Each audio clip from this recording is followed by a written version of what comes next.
Hello everyone.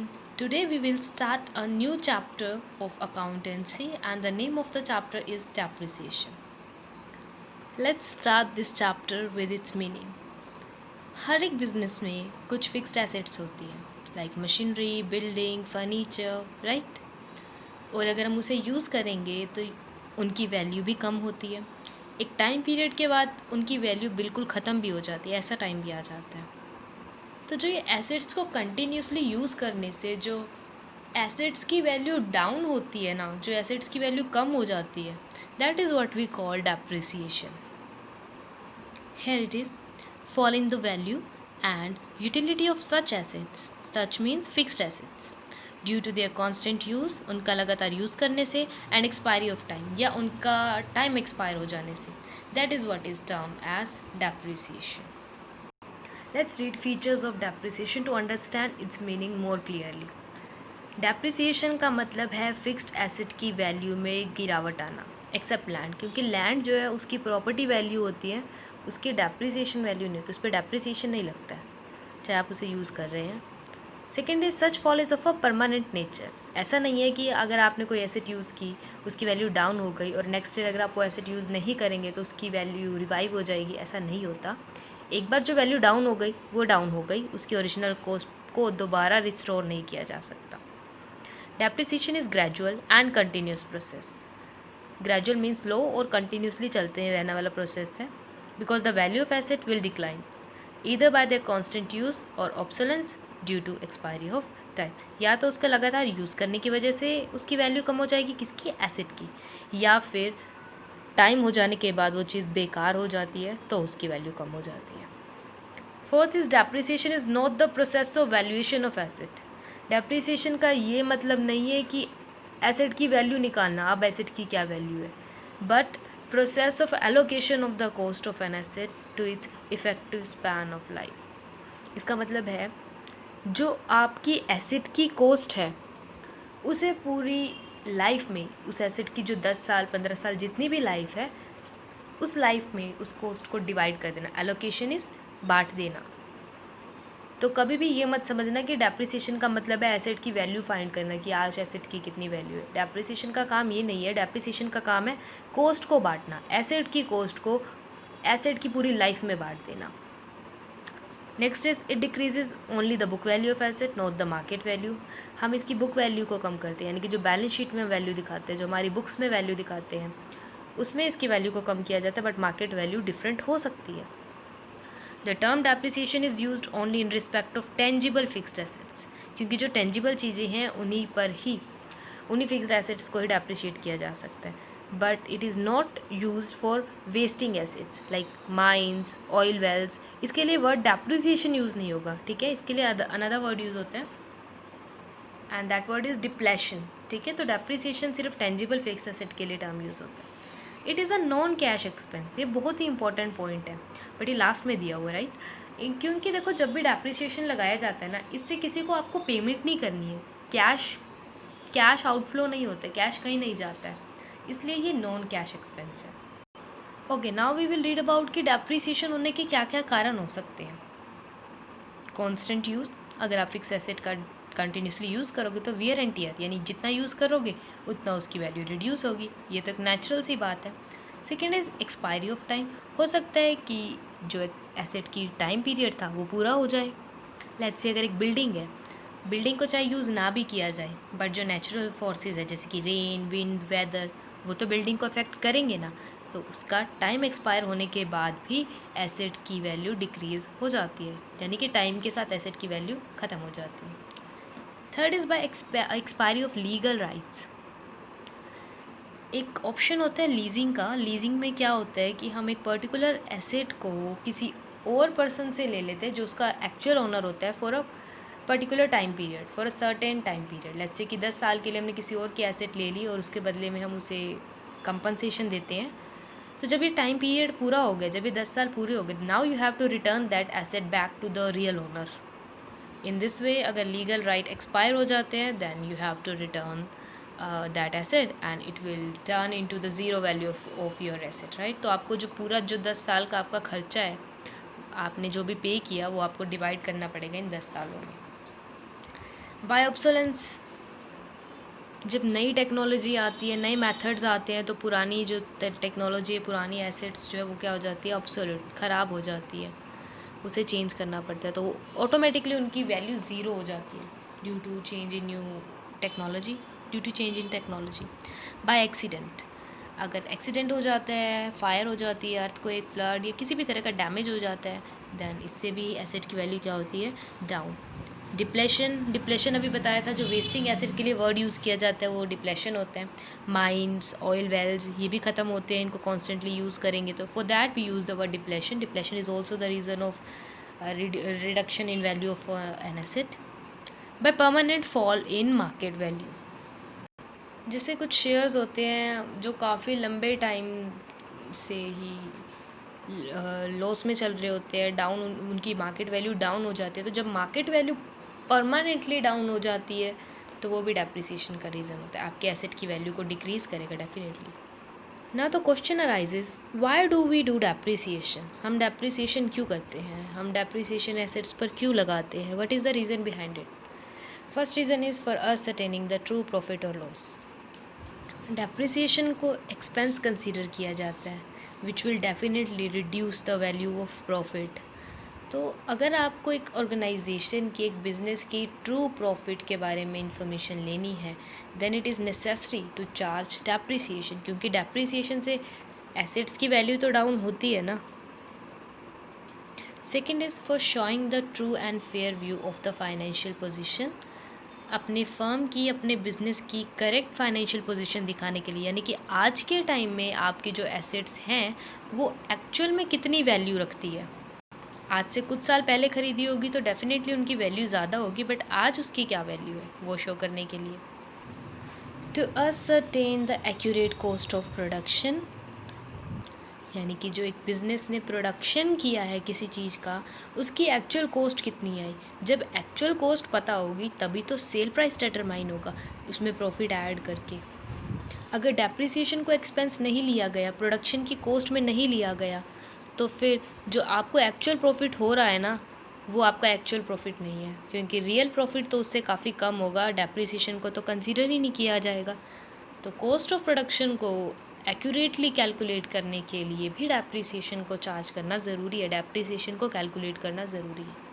To provide funds for replacement of asset, आपको पता है कि हर साल आपके एसेट पर इतना डेप्रिसिएशन लगना, राइट। तो इट्स बेटर कि आप एक फ़ंड तैयार कर लो, एक अलग से फ़ंड बॉक्स बना लो, जिसमें आप डेप्रिसिएशन के लिए जितना भी डेप्रिसिएशन का चार्जेस हैं उतना फ़ंड उसमें कलेक्ट करते जाओ, क्योंकि जब आज से 10 साल बाद उस एसेट को रिप्लेस करना होगा तो हमारे पास फ़ंड अवेलेबल हो। To prevent the distribution of profit out of capital, थोड़ा सा पॉइंट कॉम्प्लिकेट है, इसे आप यूँ समझिए कि जो प्रॉफिट एंड लॉस अकाउंट में प्रॉफिट शो किया होगा वो ज़्यादा होगा अगर डेप्रिसिएशन उसमें नहीं है। देखो डेप्रिसिएशन एक्सपेंस है, सपोज़ करो टोटल कॉस्ट जो है वो 40,000 है और आपकी टोटल इनकम 1 लाख है, जिसमें डेप्रिसिएशन नहीं दिखाया गया, तो इन दिस वे 60,000 रुपीज़ का प्रॉफिट हुआ, राइट। बट एक्चुअल में प्रॉफिट कितना होगा, डेप्रिसिएशन 10,000 लगा एक ईयर में, तो एक्चुअल प्रॉफिट तो 50,000 हुआ। अगर ये प्रोप्राइटर यानी कि ओनर पूरे 60,000 रुपये घर लेकर चला गया, अपनी शॉप से निकाल लिए उसने, तो इन दिस वे वो जो एक्स्ट्रा 10,000 रुपये निकाल के जा रहा है वो कैपिटल के निकाल के जा रहा है, कैपिटल उसकी कम हो रही है और उसे पता भी नहीं चलेगा। तो इसलिए ऐसी चीज़ों को प्रिवेंट करने के लिए भी डेप्रिसिएशन को कैलकुलेट करना ज़रूरी है। डेप्रिसिएशन से इनकम टैक्स में भी रिलीफ मिलता है, क्योंकि डेप्रिसिएशन एक एक्सपेंस है जिससे आपका प्रॉफिट कम हो जाएगा। जैसे अगर जो हमने अभी एग्जांपल बताया उस अकॉर्डिंग देखिए, पहले 60,000 प्रॉफिट था, अब 50,000 प्रॉफिट रह जाएगा, तो इन दिस वे अब 50,000 पे टैक्स लगेगा। तो इस तरीके से टैक्स को प्रिवेंट करने में भी हेल्प करते हैं। और भी कई ऑब्जेक्टिव है, जैसे कि एम्प्लॉई है, अगर ज़्यादा प्रॉफिट दिखेगा तो एम्प्लॉई ज़्यादा वेजेस बोनस की डिमांड करेंगे, है ना, और ज़्यादा प्रॉफिट दिखेगा तो कंपटीशन आएगा, लोग सोचेंगे कि इस बिज़नेस पे तो बहुत फ़ायदा है, मुझे भी यही करना चाहिए। So all these are the reasons कि डेप्रिसिएशन को किया जाता है। नेक्स्ट जो है प्रैक्टिकली हमारे लिए इम्पोर्टेंट पॉइंट है कि कौन कौन से फैक्टर को ध्यान में रखा जाता है जब डेप्रिसिएशन को कैलकुलेट किया जाता है। पहली बात तो कि एसेट की टोटल कॉस्ट कितनी है। जब बोलते हैं कि टोटल कॉस्ट, इसका मतलब है जब एसेट खरीदी गई थी तो उसके साथ जितने भी एक्सपेंसेस जुड़े थे, ये तो जनरल एंट्री में भी किया है कि जब भी एसेट खरीदते हैं तो उसके साथ जो भी फ्रेट, ट्रांसपोर्टेशन, इंस्टॉलेशन, जितने भी कॉस्ट होती है वो सब एसेट में ऐड कर दी जाती है। Second is estimated useful life of asset. अब जो आपने एसेट खरीदी है इसकी लगभग आपको क्या उम्मीद है कि कितने टाइम तक चल जाएगा, 10 साल, 15 साल, 20 साल। तो जो भी आपकी एस्टिमेटेड लाइफ है वो आप एज्यूम कर लेंगे। और यूज़फुल लाइफ ही ध्यान में रखनी है। जैसे कि एक मशीन है जो 25 साल तक काम तो कर सकती है, बट क्योंकि हमें पता है कि टेक्नोलॉजी चेंज होती रहती है, मशीन्स के टाइप चेंज होते रहते हैं, तो 15 साल में ऑब्सोलेट हो जाएगा। तो in this way 15 year will be treated as an estimated useful life of an asset. Next is estimated scrap value. Scrap value का मतलब है कि जब इसकी पूरी लाइफ पूरी हो जाएगी, जितनी यूज़फुल लाइफ है, उसके बाद कुछ तो मिलेगा उससे, जितना भी अमाउंट मिलेगा, चाहे उसे कबाड़ में देकर या किसी भी तरीके से, जो उसकी स्क्रैप वैल्यू, मतलब ये लगा लो कि उसे रद्दी में बेच दिया तो कितना पैसा मिलेगा, उसे भी कंसिडर करना है। There are so many methods available to calculate depreciation, but हमारे सिलेबस में 2 ही हैं, straight line method and return down value method. और अभी आने वाले कुछ लेक्चर्स में हम सिर्फ स्ट्रेट लाइन मेथड पर ही फोकस करेंगे। स्ट्रेट लाइन मेथड का name original cost method, equal installment method या फिक्स्ड इंस्टॉलमेंट मेथड भी है। इसमें क्या किया जाता है, जितनी भी एसेट की वैल्यू होती है ना, हर ईयर में इक्वली चार्ज किया जाता है, हर ईयर में इक्वल बर्डन दिया जाता है।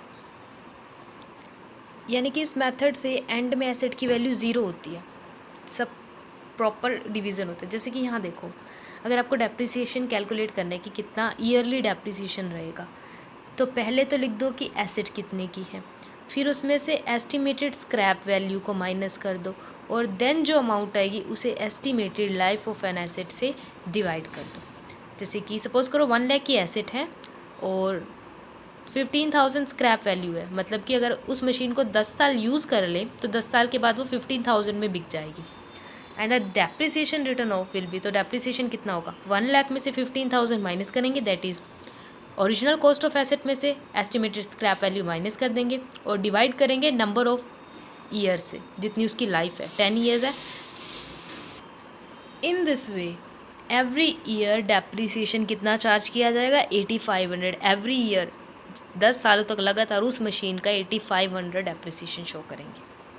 आज के लिए थ्योरी पोर्शन इतना बहुत है। क्या इस मेथड की मेरिट्स हैं, क्या डीमेरिट्स हैं, वो आने वाली वीडियोस में कवर कर लेंगे। आज हम स्टार्ट करते हैं हमारा फर्स्ट इलस्ट्रेशन। काफ़ी सिंपल सा क्वेश्चन है ये। On 1 April 2015 Atul glass limited purchased a machine for 90,000 and spent 6,000 on its carriage and 4,000 on its erection. On the date of purchase, it was estimated that the effective life of the machine will be 10 years and after 10 years, its scrap value will be 20,000. 3 चीज़ें चाहिए होती हैं हमें, तीनों given है। पहली, original cost of asset. Original cost of asset कितनी है, 90,000? नो, इसमें हमें कैरेज और इरेक्शन चार्जेस भी ऐड करने होंगे। क्यों? क्योंकि जब भी फर्स्ट टाइम कोई एसेट खरीदी जाती है तो इनकी वैल्यू उसमें ऐड की जाती है। इन दिस वे 6 + 4 10, 10 + 90 1 लाख। तो कितने की मशीन खरीदी है, 1 lakh. Original cost of asset भी है, एस्टिमेटेड टाइम भी है, useful of asset, life of useful asset 10 years, और 10 ईयर्स के बाद स्क्रैप वैल्यू कितनी एस्टिमेटेड है, 20,000। So we can calculate depreciation right by using simple straight line method. As you can see here, cost of asset में से scrap value minus करनी और estimated life से डिवाइड। 1 लाख की एसेट थी, 20,000 की scrap value and we will divide it by 10 year. It means every year कितना transfer करना है हमें डेप्रिसिएशन में, 8,000 रुपीज़। करना क्या इस क्वेश्चन में, मशीन अकाउंट बनाना है। ये एक तरह का लेज़र ही है, ठीक है। मशीन अकाउंट लेज़र है, जो आपको लेज़र प्रिपेयर करना है, किस अकाउंट का, मशीन का। और डेप्रिसिएशन अकाउंट भी बनाना है, दोनों ही लेज़र अकाउंट बनाने हैं for 4 years after providing depreciation on fixed installment method. Fixed installment method या स्ट्रेट लाइन मेथड एक ही बात है। Accounts are closed on 31 March every year. तो हमें 4 साल तक का लेज़र प्रिपेयर करना है, मशीन का भी और डेप्रिसिएशन का भी। तो लेज़र का फॉर्मेट पता है, बना लेंगे। This is the format of ledger, date particular JF and amount, date particular JF and amount. This left hand side is called debit and right hand side is called credit. However आपकी books में general folio का column miss है, so it's okay, it's optional, आप नहीं भी बनाना चाहते तो।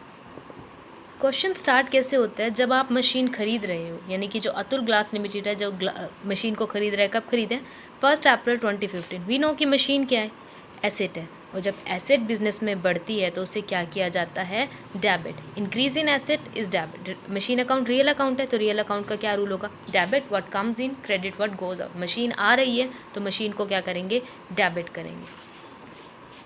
यहाँ लिखेंगे year 2015 April 1 to bank account.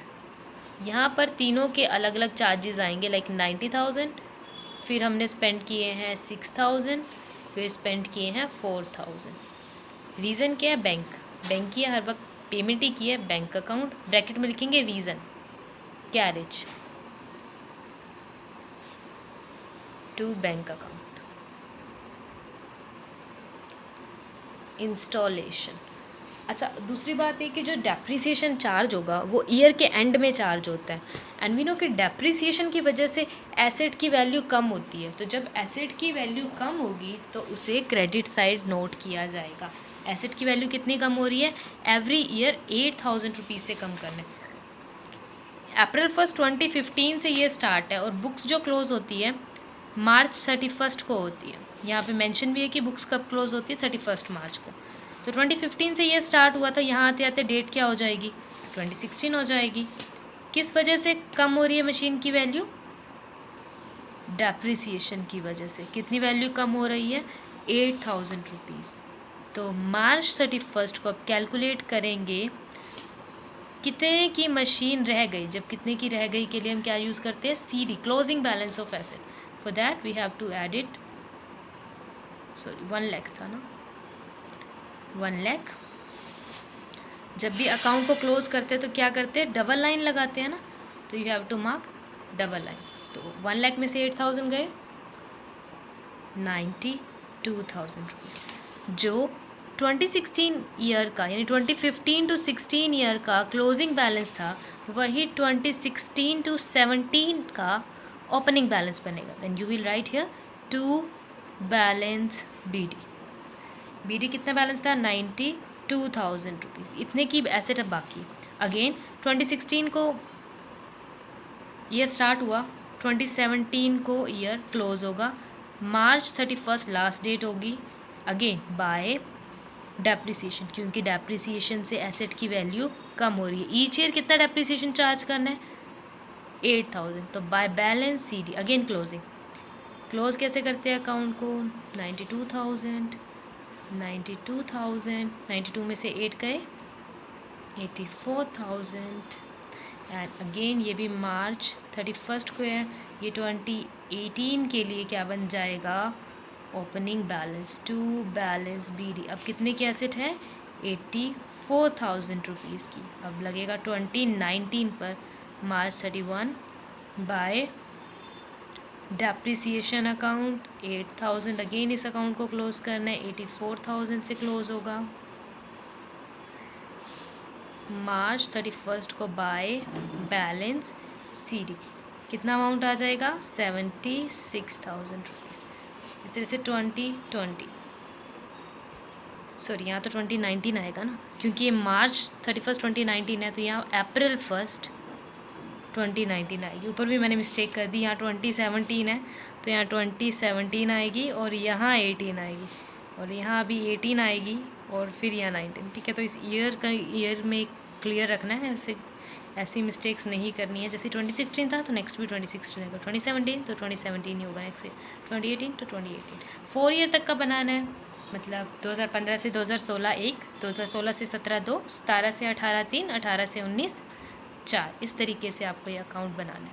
और इसके अलावा क्वेश्चन में कहा था डेप्रिसिएशन अकाउंट भी बनाना है। डेप्रिसिएशन अकाउंट एक नॉमिनल अकाउंट होता है, इसलिए नॉमिनल अकाउंट में कभी भी आपको क्लोजिंग बैलेंस नहीं करना। जितना भी एक्सपेंस होता है ना डेप्रिसिएशन का, उसे प्रॉफिट एंड लॉस अकाउंट में ट्रांसफ़र कर दिया जाता है, क्योंकि ये कंपनी है लिमिटेड मतलब एक कंपनी है, तो कंपनी के केस में बनाई जाती है statement of profit and loss.